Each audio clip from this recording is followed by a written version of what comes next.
नमस्कार दोस्तों, मैं सुलोचना हमारे YouTube चैनल पर आपका बहुत बहुत स्वागत करती हूँ।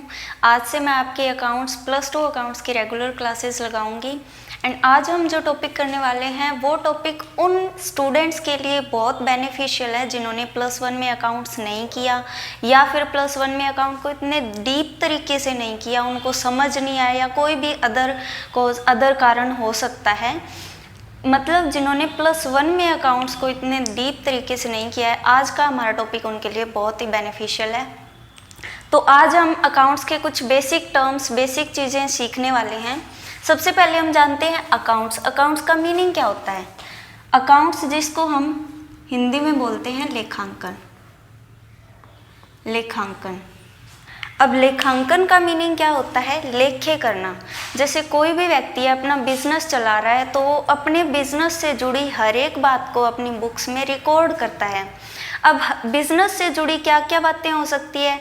वो सेल करेगा, परचेज करेगा, अपने बिजनेस में पैसा लगाएगा, बिजनेस से कुछ पैसे निकाल कर भी लेके जाएगा, या फिर उसके कुछ डेटर्स हो सकते हैं, उसके कुछ क्रेडिटर्स हो सकते हैं। अब इतनी सारी बातें एक पर्सन की याद करने की कैपेसिटी नहीं होती कि वो इतनी सारी बातें जो है अपने माइंड में याद कर सके।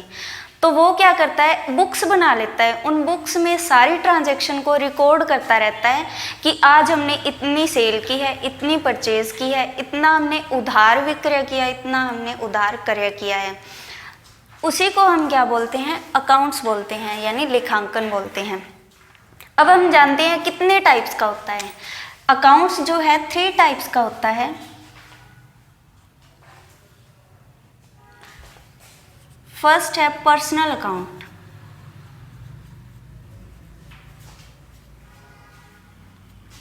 सेकेंड इज रियल अकाउंट,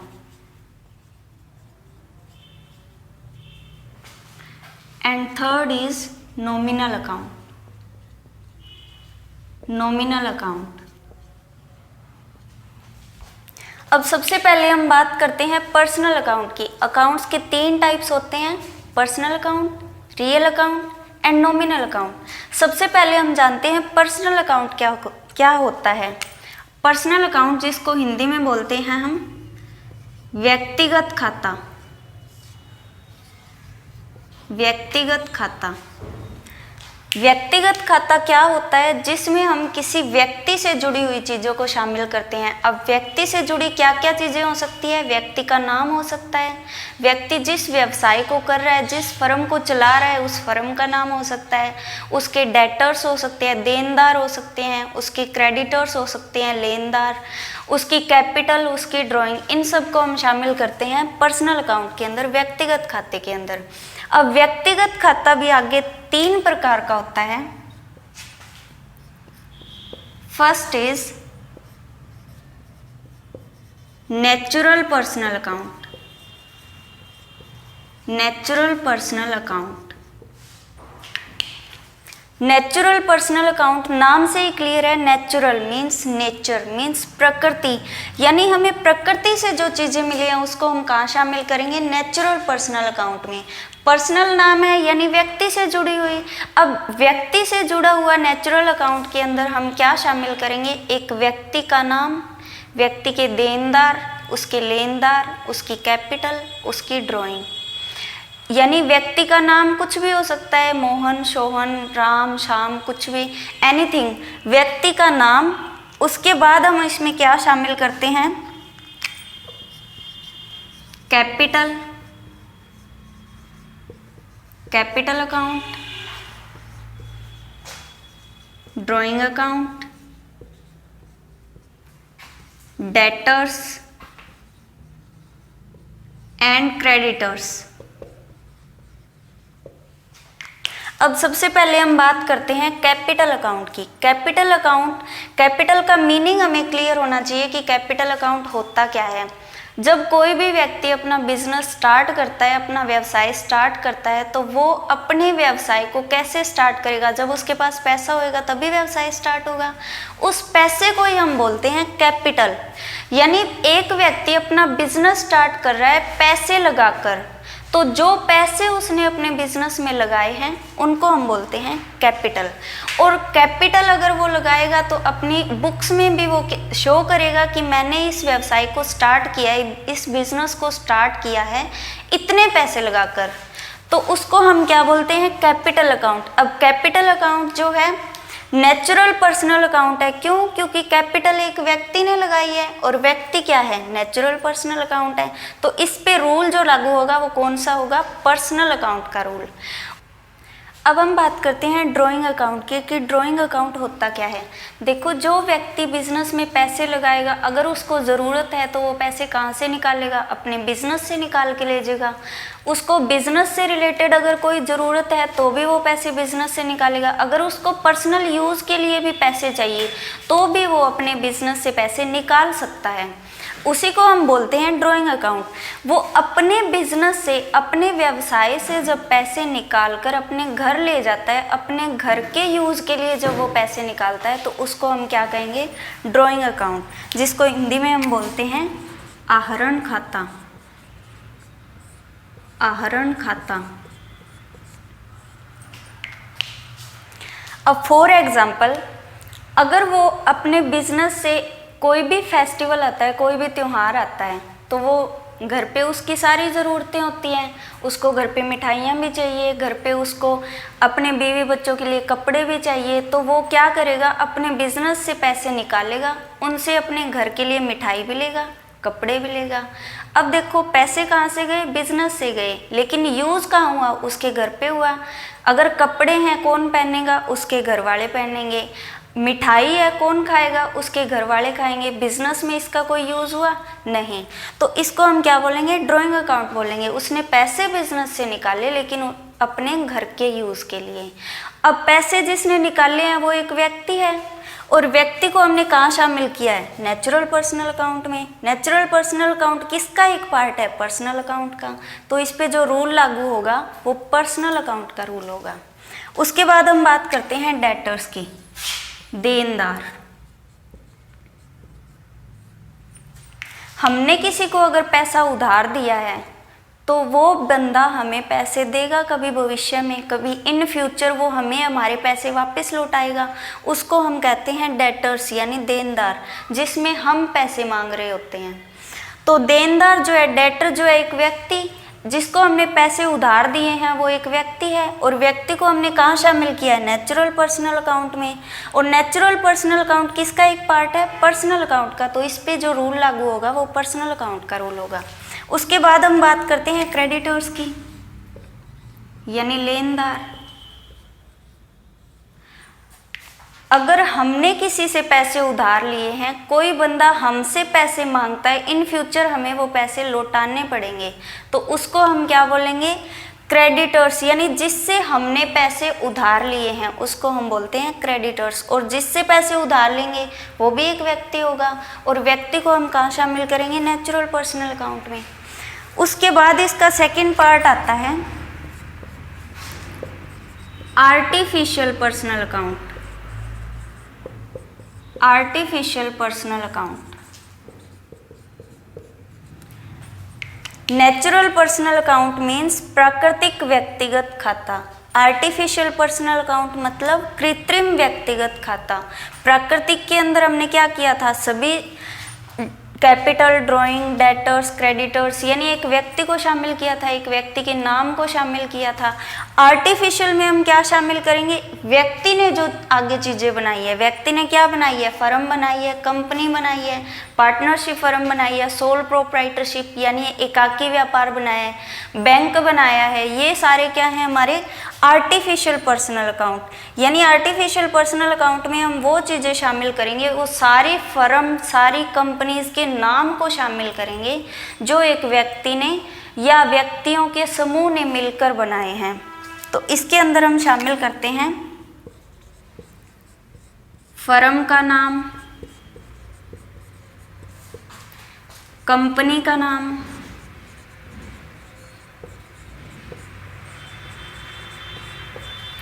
एकाकी व्यवसाय, एकाकी व्यवसाय और बैंक। आर्टिफिशियल पर्सनल अकाउंट के अंदर हम शामिल करेंगे किसी फर्म का नाम, किसी कंपनी का नाम, एकाकी व्यवसाय और बैंक। इसके बाद तीसरा अकाउंट आता है हमारा रिप्रेजेंटेटिव पर्सनल अकाउंट।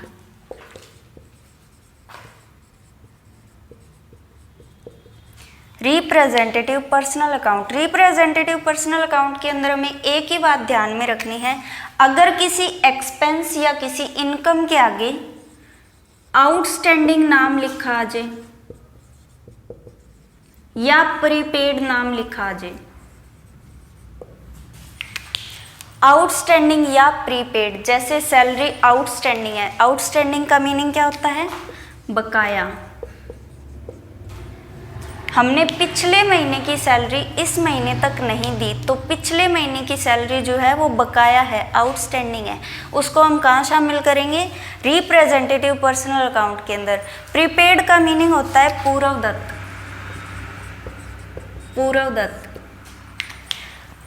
पूर्वदत्त मतलब हमने आगे वाले महीने की सैलरी इसी महीने दे दी, तो हमने सैलरी पहले दे दी, एडवांस सैलरी दे दी या एडवांस वेजेस मजदूरी दे दी, तो इसको हम कहाँ शामिल करेंगे? प्रीपेड के अंदर। और प्रीपेड कहाँ शामिल होता है? रिप्रेजेंटेटिव पर्सनल अकाउंट में। इसके बाद हम बात करते हैं रियल अकाउंट की। रियल अकाउंट जिसको हिंदी में हम बोलते हैं,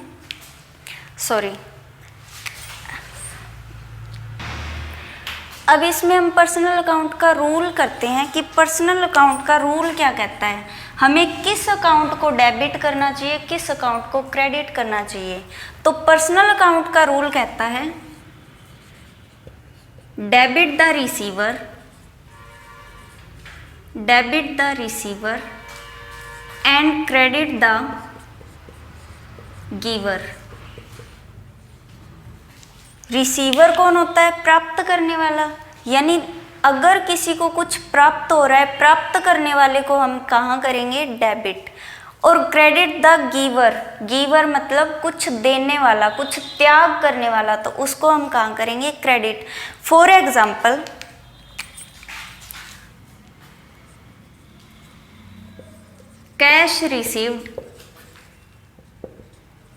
cash received from Ram ₹5,000। Cash received from Ram, हमने राम से पैसे प्राप्त किए। कितने? 5,000। प्राप्त करता हम है, गिवर कौन है यहाँ पे? राम है, क्योंकि राम से हमने पैसे प्राप्त किए हैं। तो यहाँ पे दो अकाउंट बनते हैं, एक कैश अकाउंट और एक राम अकाउंट। कैश अकाउंट जो है हमने अभी नहीं किया है।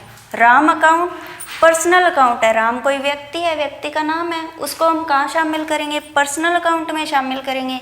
और पर्सनल अकाउंट का रूल क्या कहता है? Debit the receiver and credit the giver. अब राम यहाँ पैसे का रिसीवर है या गिवर है? राम यहाँ पैसे का गिवर है, और गिवर को हम कहाँ करते हैं? क्रेडिट करते हैं। तो हमें पता है राम कहाँ होगा? क्रेडिट होगा टू राम अकाउंट 5,000। अब हमें एक अकाउंट पता लग गया, राम कहाँ होगा? क्रेडिट होगा। तो डेबिट में कौन होगा? कैश।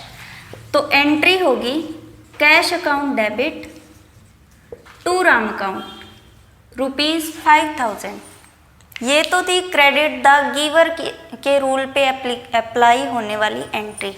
अब हम करते हैं डेबिट द रिसीवर वाली एंट्री।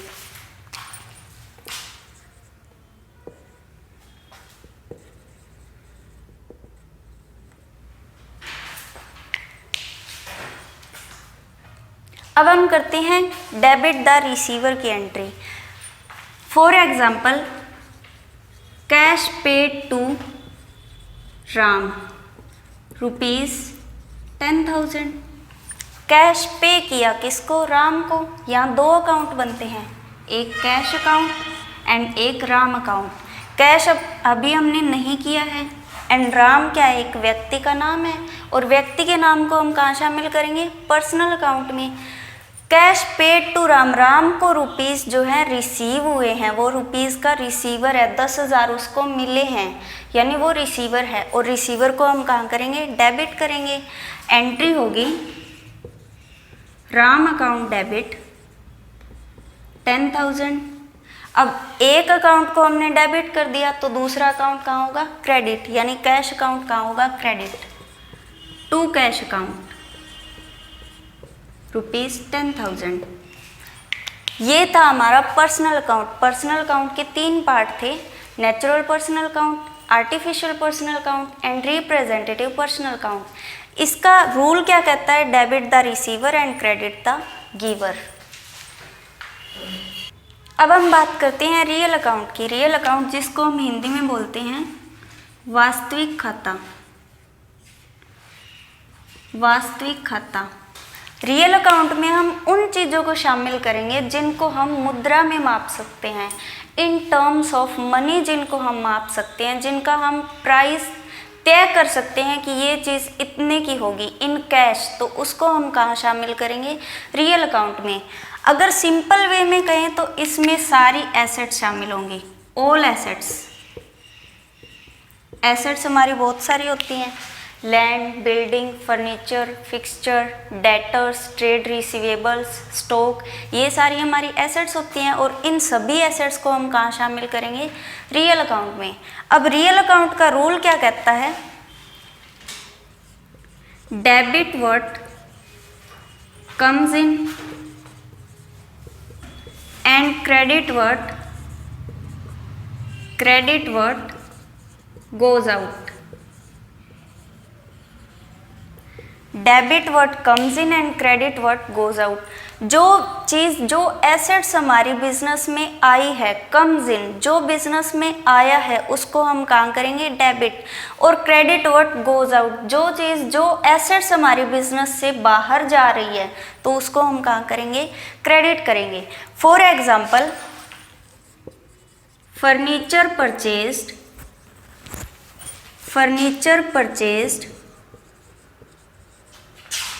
For cash ₹10,000। हमने फर्नीचर खरीदा, नकद फर्नीचर खरीदा, कैश पेमेंट करके हमने फर्नीचर खरीदा है 10,000 का। तो यहाँ पे 2 अकाउंट बनते हैं, एक फर्नीचर अकाउंट, दूसरा कैश अकाउंट। फर्नीचर भी हमारी एसेट्स होती है, कैश भी हमारी एसेट्स होती हैं। दोनों को कहाँ शामिल करेंगे? रियल अकाउंट में। और रियल अकाउंट का रूल क्या कहता है? Debit what comes in and credit what goes out. जो व्यवसाय में आया है उसको डेबिट करेंगे। यहाँ पे फर्नीचर आया या कैश आया? फर्नीचर खरीदा है हमने तो फर्नीचर आएगा, और फर्नीचर कम्स इन है तो कहाँ करेंगे? डेबिट। यानी एंट्री होगी फर्नीचर अकाउंट डेबिट ₹10,000। कैसे खरीदा? कैश पेमेंट करके, तो कैश आया या गया? कैश गया है। गोज आउट है तो उसको हम कहाँ करेंगे? क्रेडिट करेंगे टू कैश अकाउंट 10,000। एंट्री होगी furniture account debit to cash account. हमने किया है रियल अकाउंट जिसको हिंदी में हम कहते हैं वास्तविक खाता। इसमें क्या शामिल करेंगे? इसमें वो सारी वस्तुएं शामिल होती है जिसको हम मुद्रा में माप सकते हैं। शॉर्ट फॉर्म में अगर बोलूँ तो ऑल एसेट्स। और इसका रूल क्या कहता है? Debit what comes in, credit what goes out. अब हम बात करते हैं नॉमिनल अकाउंट की। नॉमिनल अकाउंट जिसको हिंदी में बोलते हैं हम नाम मात्र खाता। नाम मात्र खाता। नॉमिनल अकाउंट में हम क्या क्या शामिल करेंगे? All expenses. एक्सपेंसेस यानी खर्चे, व्यय, हमारे सारे एक्सपेंसेस। All income. इनकम मतलब आय। प्रॉफिट एंड लॉस, लाभ हानि। नॉमिनल अकाउंट में हम 4 चीज़ें शामिल करते हैं, सारे एक्सपेंसेस, सारे खर्चे, सारी इनकम। इस साल का हमारा प्रॉफिट है तो प्रॉफिट को शामिल करेंगे, अगर लॉस है तो लॉस को शामिल करेंगे। अब इसका रूल क्या कहता है? नॉमिनल अकाउंट का रूल कहता है debit all expenses and losses and credit all income and gains, कि अगर हमारा कोई खर्चा हुआ है, कोई एक्सपेंस हुआ है या फिर हमें लॉस हुआ है तो उसको हम कहाँ करेंगे, डेबिट करेंगे। अगर हमारी कोई इनकम है या इस साल हमें प्रॉफिट हुआ है, गेन का मतलब होता है प्रॉफिट, इस साल अगर हमें प्रॉफिट हुआ है या कोई इनकम जनरेट हुई है तो उसको हम कहाँ करेंगे, क्रेडिट करेंगे। फॉर एग्जाम्पल सैलरी पेड ₹5,000, हमने सैलरी पे की है, सैलरी पे करेंगे तो हमारा खर्चा होगा, हमें सैलरी देनी पड़ेगी, मतलब हमारा खर्चा हुआ। तो इसमें दो अकाउंट बनते हैं, एक सैलरी अकाउंट और दूसरा कैश अकाउंट, क्योंकि हम सैलरी पे करेंगे तो वो इन फॉर्म ऑफ कैश पे करेंगे, पैसे देंगे। अगर सैलरी पे करेंगे तो मतलब पैसे जाएंगे। अब सैलरी अकाउंट जो है, सैलरी हमारा खर्चा है, उसको कहाँ शामिल करेंगे, नॉमिनल अकाउंट में। नॉमिनल अकाउंट में हमने चार चीज़ें शामिल की, expenses, income, profit and loss. Salary पे की है तो सैलरी हमारा खर्चा है, एक्सपेंस है, और एक्सपेंस को रूल क्या कहता है, debit all expenses and losses. Expense अगर कोई हमारा हुआ है तो उसको हम कहाँ करेंगे, डेबिट करेंगे, यानी एंट्री होगी सैलरी अकाउंट डेबिट, कितनी अमाउंट से, ₹5,000। अब दूसरा अकाउंट हमारा यहाँ बनता है कैश अकाउंट। कैश अकाउंट जो हमने पहले कर लिया है, कौन सा अकाउंट है, रियल अकाउंट। और रियल अकाउंट का रूल क्या कहता है, debit what comes in, credit what goes out. अगर हमने सैलरी पे की है, सैलरी दी है, तो कैश हमारा जाएगा, कैश गोज आउट है। और गोज आउट को रियल अकाउंट में हमने कहाँ किया, क्रेडिट किया है, तो कैश अकाउंट को क्रेडिट करेंगे टू कैश अकाउंट 5,000। ये तो था एक्सपेंस का एग्जाम्पल। अब हम करते हैं इनकम। कमीशन रिसीव्ड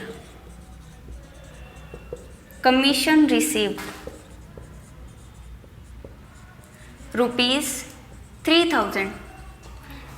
हमने कमीशन रिसीव किया, कमीशन हमें प्राप्त हुआ। अगर कमीशन प्राप्त होगा तो वो हमारी इनकम होगी।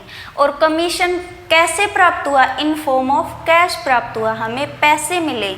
नाम कमीशन है लेकिन मिले तो पैसे ही हैं। तो यहाँ दो अकाउंट बनते हैं, एक कमीशन अकाउंट और दूसरा कैश अकाउंट। कमीशन अकाउंट जो है हमारी इनकम है, नॉमिनल अकाउंट है, और इनकम को हम रूल के मुताबिक कहाँ करेंगे, credit all income and gains. यानी इनकम अगर कोई हमारी हुई है तो उसको हम कहाँ करेंगे, क्रेडिट। तो एंट्री में कमीशन अकाउंट क्रेडिट होगा टू कमीशन अकाउंट ₹3,000। दूसरा यहाँ बनता है कैश अकाउंट। अब कैश अकाउंट हमारा रियल अकाउंट है जो हमने पहले कर लिया है। कैश अकाउंट रियल अकाउंट में शामिल करेंगे। रियल अकाउंट का रूल क्या कहता है, debit what comes in and credit what goes out. Cash जो कमीशन हमने रिसीव किया है उसमें कैश हमें प्राप्त होगा, कैश कम्स इन है, और कम्स इन को हम कहाँ करेंगे, डेबिट करेंगे। तो एंट्री होगी कैश अकाउंट डेबिट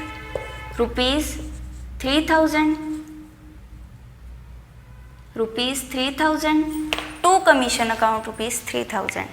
ये थे हमारे तीनों अकाउंट्स। अब ये था हमारा अकाउंट्स के बेसिक कंसेप्ट। जिन बच्चों ने +1 में अकाउंट्स नहीं किया था वो ये वीडियो ज़रूर देखें, बहुत बेनिफिशियल है उनके लिए। अकाउंट्स के बेसिक कंसेप्ट के बारे में हमने आज बताया, और नेक्स्ट वीडियो में हम अकाउंट्स +2 का अकाउंट स्टार्ट करेंगे। +2 के अकाउंट्स में हम फर्स्ट चैप्टर से लेके लास्ट चैप्टर तक कवर करेंगे।